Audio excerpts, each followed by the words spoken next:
I'm an asshole and that's okay. I piss people off and it makes my day.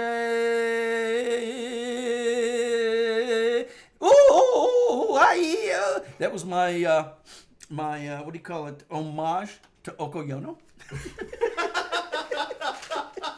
We had to do a shout out. Okay, and this is John sees the world, or does John see the world? Will we ever find out? I don't know. Stay tuned. Yeah, there you go. Stay tuned. And today we are brought to you by Stanky's Hankies. When she needs to wipe, give her a Spankies. Rolled, chopped, custom colored. Spankies comes in 3 to a tube. The fourth come is on you. Spankies.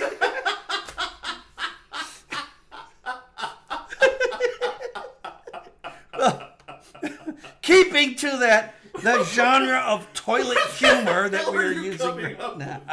Where are you coming up? That just occurred to me not more than 6 hours ago. I was coming out of the bedroom, getting ready to take a shower, and Spanky's Hankies just jumped in there and it started writing itself, man. Oh my god. I just, yeah. But keeping to that vein. I enjoyed that one. Yeah, keeping in that vein, that toilet type humor. You know, Richard was just telling me about his sweating problem. Oh. And we had to turn the air conditioner down because I forgot to. And then he, what was that you were telling me about your antidepressants? Oh yeah. For the longest time, I mean, just until maybe 6 months ago, I had no idea. The like SNRIs, like most common antidepressants. They have a tendency to make you overheat. Like you will get hot easily. And I've been wondering, like, for decades now, why I'm always so sweaty. And I've always thought, like, well, I'm just a sweaty dude, I guess. So in other words, you're getting hot flashes. Yeah. You're going through menopause. My chemically induced menopause, I guess. So I take it Aunt Kim doesn't visit once a month anymore. No. Aunt Kim. Aunt Irma. I love that episode. IT crowd. Yeah. Well, okay. That's half the reason I'm high. Half the reason you're high. The what? You said that's half the reason I'm high. No, I said that's half the reason I'm hot. Oh, I heard high. Maybe I did say that. I don't remember. I don't remember at this point. But it's like, yeah, okay, that explains some things. That's why I get juicy real easy. And so you need a Spankies. You know what? I'm investing. I'm investing. Sock monkey time. No, I'm buying stock. Evil sock monkeys buying stock in Spankies. All right, buy stock in Spankies. I think, honest to God, though, John, I think 75% of the reason I'm juicing up right now is because this guy normally runs his AC yeah, that sounds comfortably fine. At like, what, 88? 88, Fahrenheit? 87, on a hot normal? day, 86. Well, You're abnormal, man. Well, you have to realize that for 2 years there, or maybe 3 it was, my air conditioner didn't work at all. Okay, maybe you're used to it, but holy shit. The air conditioner was shot. Sometimes it's hotter out in here than it is outside. What I'd do is that's half the reason. I would just run the ceiling fan, open the door up, which is why I got a screen door, and that was summertime for me, man. 115 degrees out. It's only about 92, 93 in the house. And then you got the ceiling fan. If you don't move too much, if you just move in your hand, you know, like your beer can to your mouth and set it back down again, you're not going to sweat very much. It's okay. That's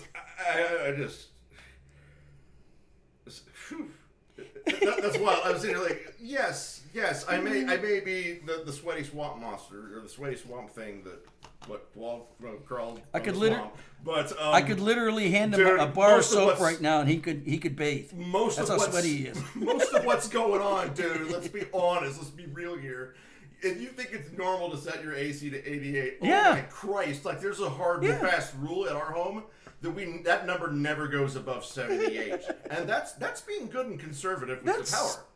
That's 10 degrees. That's all it is, man. Just 10 degrees. That is 10 fucking, like, I'm saving energy. CPS is like, hey, you're doing a good job. And like, we're running it at 78. 88? 86? Holy good Lord, you are not of this earth. How far down the CPS numbering system did you go? Oh God, I'm not sure. I actually want to see this year's as opposed to last because we got the whole unit changed, AC unit changed.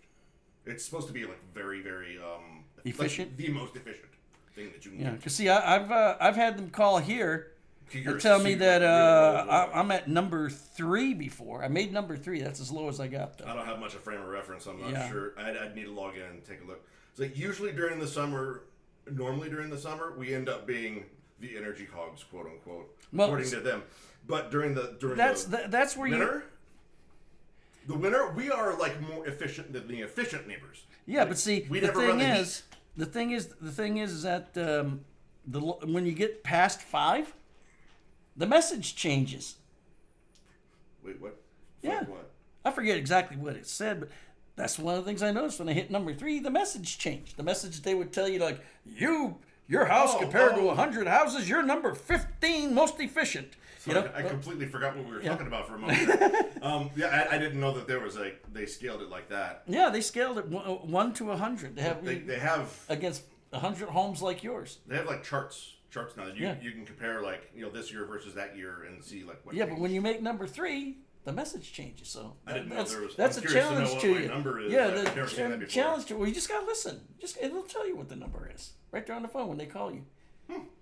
I never called them. They'll call you. I use something called the internet. Okay, well, see, log into their website, dude. Like here, they called a house here, and they tell me that a high capacity day was Thursday and Friday will be high capacity days from this hour to that hour. Turn everything off. Get ready for your balls to start soaking. Here we go, boys. Everybody loves sitting in ball suit. Comes Monday or Tuesday, degrees. They'll call me back and tell me where I figured it on the chart. John, this is unfortunate proof. I'm suspecting you of being a lizard person. I think you're one of the lizard people. I wouldn't be surprised. You're loving this heat. I mean, it adds up. My sack is all wrinkled up nowadays, so yeah, that's a possibility. Does look like scales, I suppose.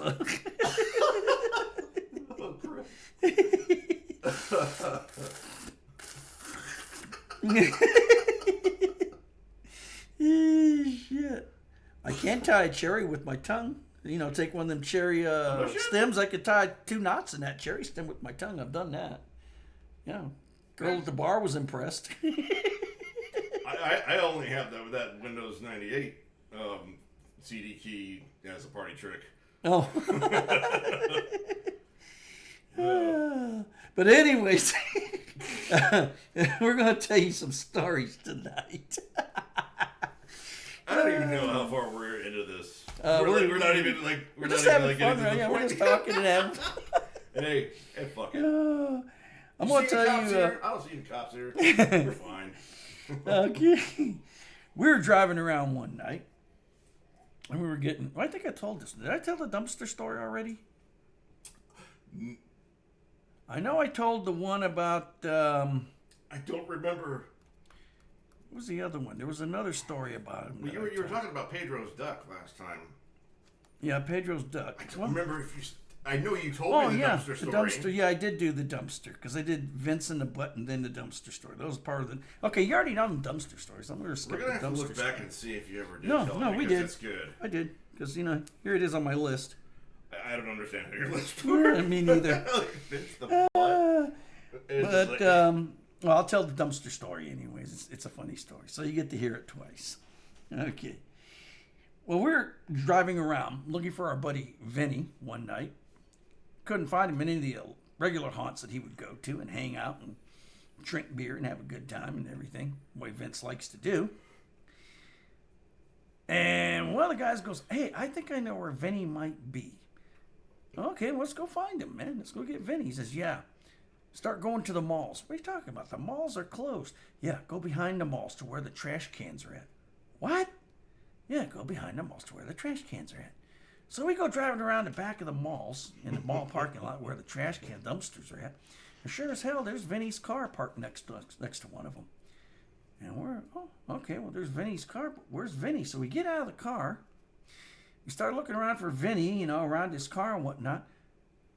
And then all of a sudden I hear the oddest noise coming out of the dumpster. Thwap, thwap, ee. I'm like, what the hell is that? Holy shit. Man, it sounds like a raccoon fucking a mouse or something in there. What the hell? So I go over and I lift the lid and I looked inside and stood up, looked around. I found him! Everybody gathers around the open lid and there's Vinny. He's in the dumpster with some young lady and they are going at it. Oh, Vinny was on top, by the way. Vinny turns around, he looks at us.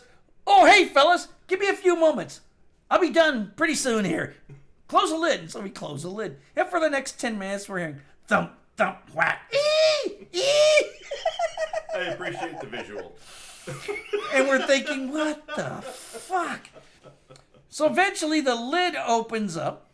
Vinny steps out of the dumpster. And then as a gentleman should, he assists the young lady who is now putting her clothes back on. Assists her out of the dumpster. Hands her a wad of cash and she walks away. And we're looking at Vinny like, what the hell? He goes, oh yeah, man. I know every good dumpster in town with dry trash in it you could take a girl to. It's better than going to a hotel because you could save the money for drinking later on. That was Vinny in the dumpster. I remember you saying something about that. It's like it was his thing. Like it's like I know all the best dumpsters. It sounds like Yep. Dude is into this. Hey, I ain't gonna yuck anyone's yum. No, hell no, they're having a good time. But that's a hell of a thing. Now I'm going to tell you some Waldo stories. Now this is back when I was in the Navy. I was a young third or second class petty officer when this happened, bosun's mate. And we had one guy in the division named Waldo. And Waldo looked pretty much what you would expect a Waldo to look like. Maybe about 5'7", 5'6", kind of dumpy, reddish brown hair that's real curly and got a pie-like face that sort of looks like somebody pulled it out a little bit. Waldo was a Waldo. Very good example. So we pulled into Toulon, France, and we're going on Liberty. And one of the first things we hear about in Toulon, France, is the topless beach. Oh yeah, let's go to the topless beach. See what we can see. It's like the bear goes over the mountain. So we get to the topless beach. And lo and behold, who do we see down on the beach wearing his jeans, a leather jacket, why I don't know, it was somewhat hot out that day, and carrying a camera. And as we watch, Waldo walks up to some young lady who's laying there on the beach, laying chest down on the beach, maybe asleep on her towel, and proceeds to give her a couple of simple nudges with his foot. Finally, she turns around, she sits up and looks at him, and Waldo is standing right there, and then walks on down to the next one. We're watching Waldo make a complete ass of himself, get chased up and down the beach by half-nude women, and a smile on his face that would not go away. And that's Waldo in the topless beach. Now, this next one is I've got to pretty... wring out my hair, Mr. 88 Degrees. Hey, man, I'm warm-blooded. What can I say? I love it. You're cold-blooded. We've already established you're a lizard person. Now, next is... Oh, God. Well, actually, this happened a little later on that night. We were in almost every port you go into as a sailor, as a U.S. sailor, there's a section of area that's nothing but bars that's near the shore there. It's known as the gut. And the gut is one bar after another, after another, after another. Imagine your mom's closet in the front room. It's not very big, and it's not very deep, and it's not very impressive. And then that's a bar. That's how these bars are set up. So you can get maybe 10, 15 people in there, and then it starts getting crowded, and people start getting pissed, that kind of thing. And so we're out there in the gut, one night, that same night. And as we're wandering around, I see a bunch of the guys from the ship, they're all standing around looking at the curb, and I'm like, what the hell? What's going on here? And I get down there, and it's Waldo. He's laying there passed out. And he's passed out, in the gutter there against the curb. Silly smile on his face, silly Waldo smile. And I said, well, which one of you guys are taking him home?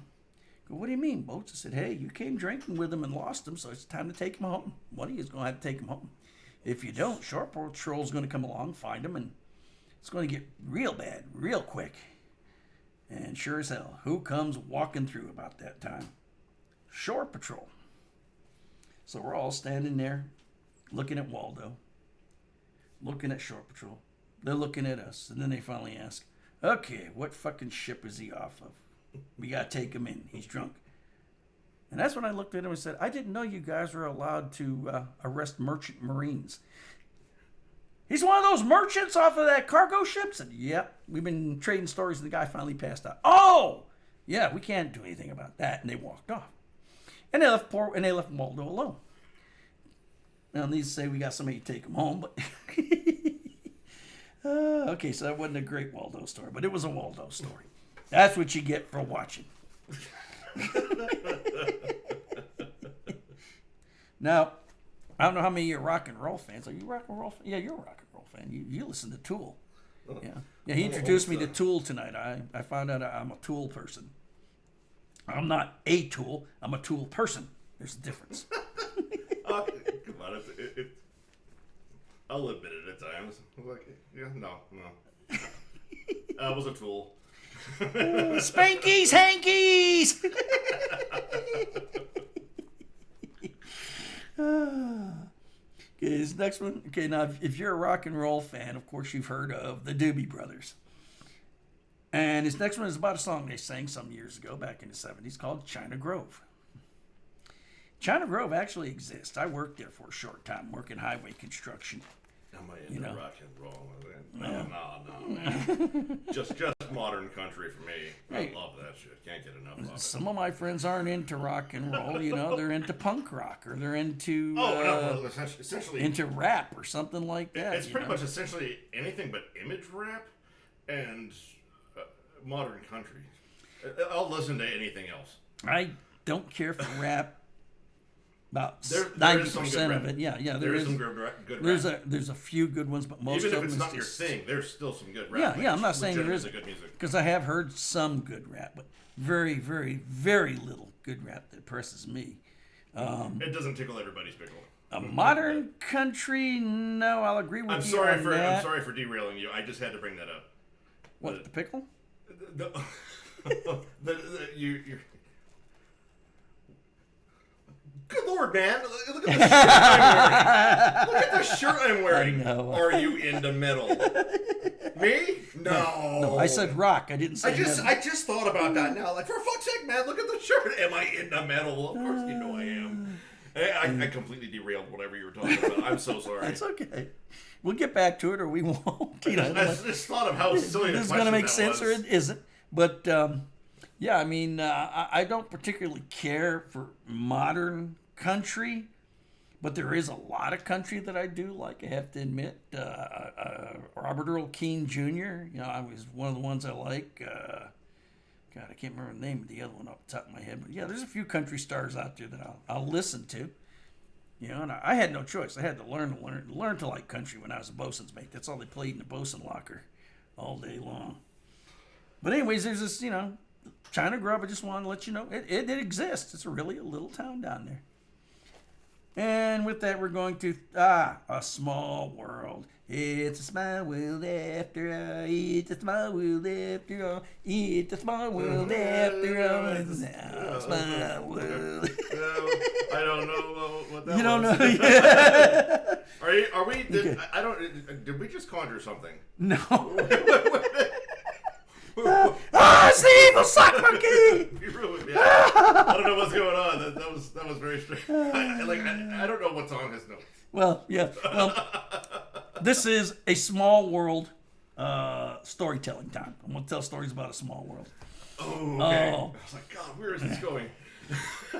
When I was about 8 or 9 years old, we lived on Selfridge Air Force Base in Michigan, just outside of Detroit, up along the lake there. And home for us was about 100 miles away in a place called Saginaw, Michigan. Some of you today may know it better as Sag Nasty. You know, it's gotten that bad. But when I was about 8 or 9 years old, we went home to Saginaw, Michigan, and went to my grandmother's house, my mom's mom. And like 2 doors down lived one of her daughters, my Aunt Benita. So I was over there at Aunt Benita's house, you know, playing with my cousins who were like 3 or 4 years younger than me. So, you know, that got kind of boring real quick, you know, walking up to a kid, punching him in the head and watching him fall down and laughing. Yeah, that gets old. No, I'm kidding. I didn't punch him in the head. I kicked him. So anyways, my Aunt Benita, she decided I needed a friend.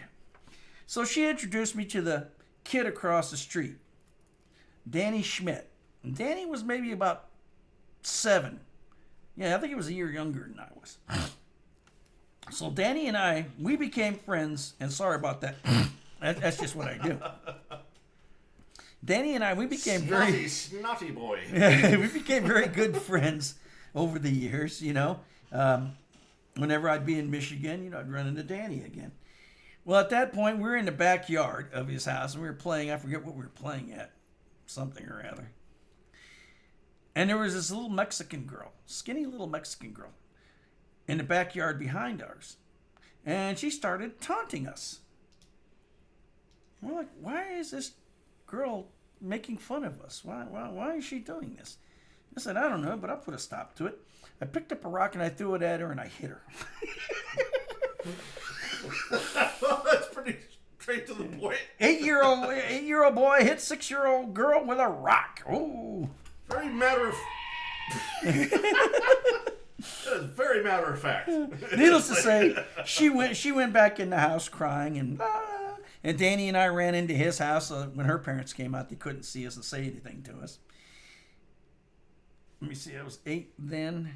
About 17 years later, I ended up marrying that girl. It's a small world after all. It's a small world after all. It's certainly some kind of world. And another small world. Now, there's another small world story. It's a good story, too. It has its sad parts, but it's good. Some years back, my nephew was in a car accident, which unfortunately he did not survive. So when it came time for his funeral, we had, you know, all the family members coming down. Of course, everybody's running out of room to put anybody up. I've got like 4 or 5 of them here, and there's a couple at my parents' house, and my uncle and aunt were living in town at the time, so a couple at their house. And there was one at my other aunt and uncle's house, or their apartment, you know, sleeping with them, sitting on the couch. And so I had to call my girlfriend up, and I had to ask her. I said, yeah, I've got all this family coming in for my nephew's funeral. I need some place to put my brother and my cousin Jesse from Dallas. You know, would you mind if they crashed on your couch and your rug there in the front room? She's like, no, I don't mind. I don't mind at all. She says, you're going to be here with me, so yeah, it's no problem. So we go over to her house, get out of the car, and she comes out of the apartment, big smile, welcoming smile on her face and whatnot. And I saw suddenly she gets this weird look. And she's looking at my cousin Jesse, and she's got this weird look. And then all of a sudden I see Jesse looking at her, and he's got the same weird look. I'm like, what the hell is this weird look about? You know, what's going on here? It's weird. And so she comes in, she welcomes everybody. We go to the apartment, and, you know, my brother and Jesse, you know, they... We show them where they can sleep at and whatnot. You know, it comes the night. We have a nice little meal. We go to bed. And everybody, you know, starts to go to sleep. Well, as I'm laying there in bed, she sort of nudges me. She goes, John Michael. I go, yeah. What, baby? Says, I got to tell you something, but you got to promise you don't get mad. I said, I'm not going to get mad. Is it about the past? Is it about something you did today? What? She goes, no, this is about the past, about 20 years ago. I said, okay, fine. Well, your cousin Jesse on the couch from Dallas? I said, yeah. Remember I told you I lived in Dallas for a while? Yeah. I used to date him. You mean like date? He goes, yeah, I used to date him. And I'm just looking at her and, okay, yeah, no problem. You're not mad? I said, baby, that was 20 years ago. You're just keeping it in the family, you know? Needless to say, the next morning I got up. When we got up, I went out in the front room. Jesse's still laying there on the couch, and he's still asleep.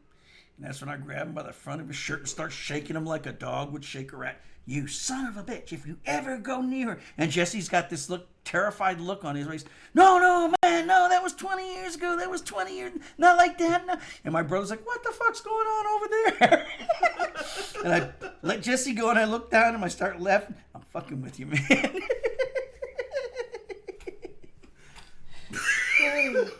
It's a small world after all. It's a small, small world. No, that's 3 times now. There's got to be a demon here somewhere. But that was my small world stories.